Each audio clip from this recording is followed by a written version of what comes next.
येळमा road आहे आणि शापूर शिवार असं म्हणतात या शेताला. आणि साप आहे तर वर्षाला एक डझनभर तरी साप यांचे पकडतात.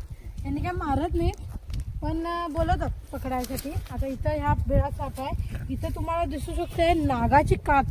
तुम्हाला दिसेल की नाही व्हिडिओमध्ये शंका आहे, पण नागाची कात आहे आणि त्याच्या बाजूलाच दुसरा साप आहे.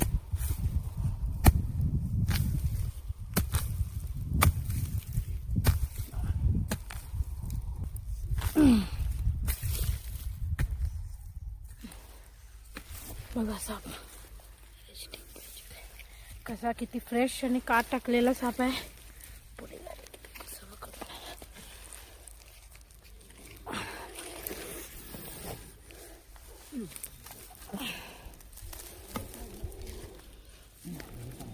पूर्ण काट टाकलाय सापानं.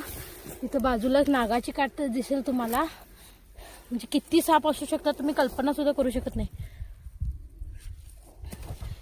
पावसात सापांना बिळं कमी असतात. अरे पावसाळा तर नाही आहे पण अवकाळी पाऊस पडून गेलाय आणि सगळं शिवार सगळं ओलं झालंय. हे बघा माझ्याकडे स्टिक नाही आहे, इग्नोर करा प्लीज. कारण हे आम्ही ऑन द वे होतो आणि स्टिक नव्हती त्यामुळे मग असं पकडावं लागलं. आपण पॅक करूया. नागे खायचं